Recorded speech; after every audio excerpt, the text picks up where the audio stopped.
Hey everyone, welcome back to the channel. My name is CJ and I'm a software engineer and investor in Chicago. And today I want to talk about my key takeaways from Guy Spier's most recent keynote speech and Q&A session with Manual of Ideas, Best Ideas of 2020 series. In this keynote speech, he covers two companies. One is Care Ratings and one is Seritage Growth Properties.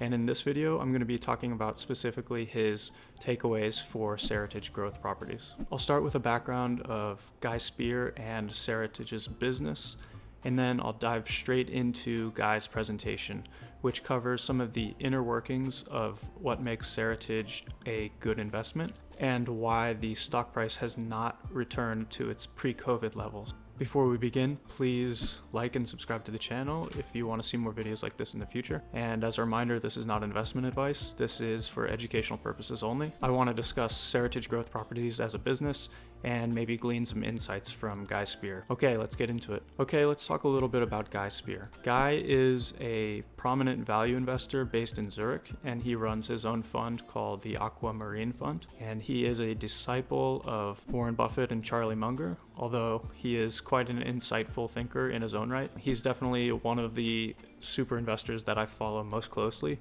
and I look at his portfolio changes every quarter. He's definitely one of my investing role models. Okay, a little bit about Seritage Growth Properties as a business. Seritage is a real estate investment trust, or a REIT, which was spun off from Sears in 2015. They own 195 mixed-use properties all over the country, which totals to about 30 million square feet of real estate. If I had to sum up the investment thesis for Seritage in a sentence or two, it would be that firstly, the liquidation value of Seritage's real estate is worth more than the current market cap of the company. And on top of this margin of safety with the value of the underlying property for Seritage, Seritage is in the process of redeveloping these properties that they have in order to rent them out at materially higher margins in the future. So they want to increase their price per square foot dramatically. This should increase the NOIs and cash flow for the business and hopefully justify a much higher valuation in the future. And there are a lot of super investors that are invested in Seritage. We have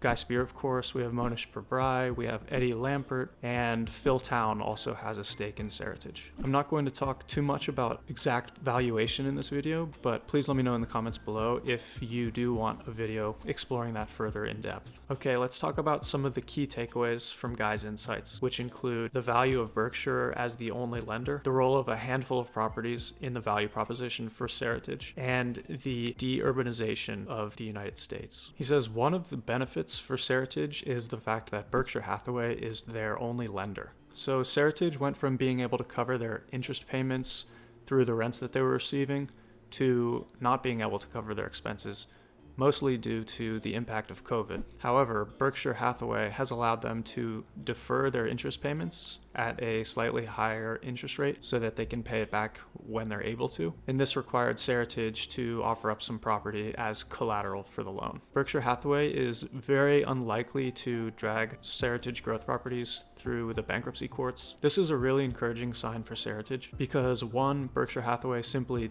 doesn't historically behave in that manner. Two, Berkshire wants an actual return on its interest, so it's going to help the business that it's loaning to stay afloat. And three, they want to collateralize their loan with some property, which they've done. Guy doesn't believe that the market fully understands or values the flexibility of a lender like Berkshire Hathaway, and therefore he thinks this is actually a good thing. Even though Seritage does have debt, they have the ability to manage it properly with a credible lender like Berkshire Hathaway. Let's next talk about the fact that Guy thinks that there's an extreme example of the Pareto principle, or the 80-20 rule, at play here at Seritage. Or in this case, it might be a 95-5 split. I thought it was really interesting that Guy believes that 5 or 6 of these properties that Seritage owns could provide all of the value for Seritage shareholders. It kind of leaves us with the additional 190 properties as pure upside. It's pretty comforting that they have 190 properties that they could potentially sell in order to keep themselves afloat in the short and long term. He then goes on to describe the process of de-urbanization within the United States. People don't necessarily want to live and work in a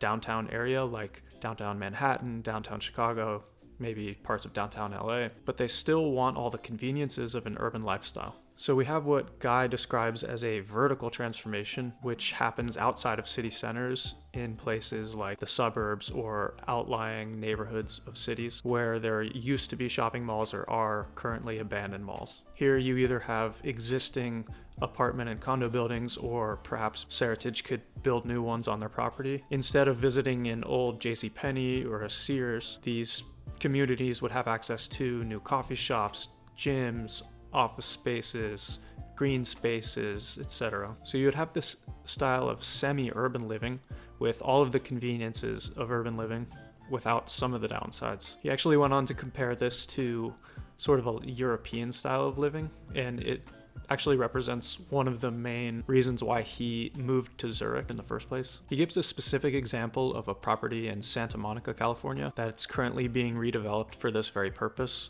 So we'll likely see the semi-urban plan play out in Santa Monica. In all likelihood, this is one of the properties out of the 5 or 6 that Guy thinks has the potential to provide a vast amount of value for Seritage. Just as a side note, I can totally relate to this piece of the thesis. I think that I am kind of the key demographic for who Seritage is targeting with these new mixed-use properties. I feel like I want to live in more of a village than a big city. However, I don't want to lose the conveniences because I love being able to walk to coffee shops or walk to the grocery store and have access to a diverse community like I do living here in Chicago. Anyway, back to Guy. Guy touched on some of the reasons he believes the stock price of Seritage has not reached its pre-COVID levels yet. For one, Seritage is still unable to collect 100% of its rent payments, and some of its space is sitting unoccupied, not generating any money. Additionally, both the CFO and the CEO left in late 2020 in short succession,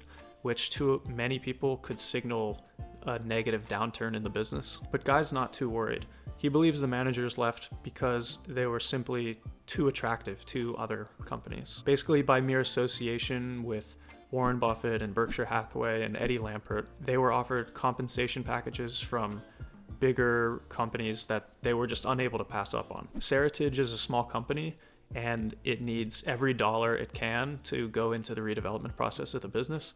So high compensation packages aren't really on the immediate horizon for Seritage management. And finally, while I mentioned before that the underlying real estate is probably worth more than the market cap of the company, it's going to be a tough task to convert all of these retail and mall spaces into usable mixed-use properties that meet the needs of a changing landscape. Now, tough doesn't mean impossible, but it is going to take some time. And as we know, markets are extremely impatient. They want to see results within 6 months or 3 months or even sooner. And Seritage is unlikely to show very promising results for maybe years down the road. But Guy adds one last silver lining.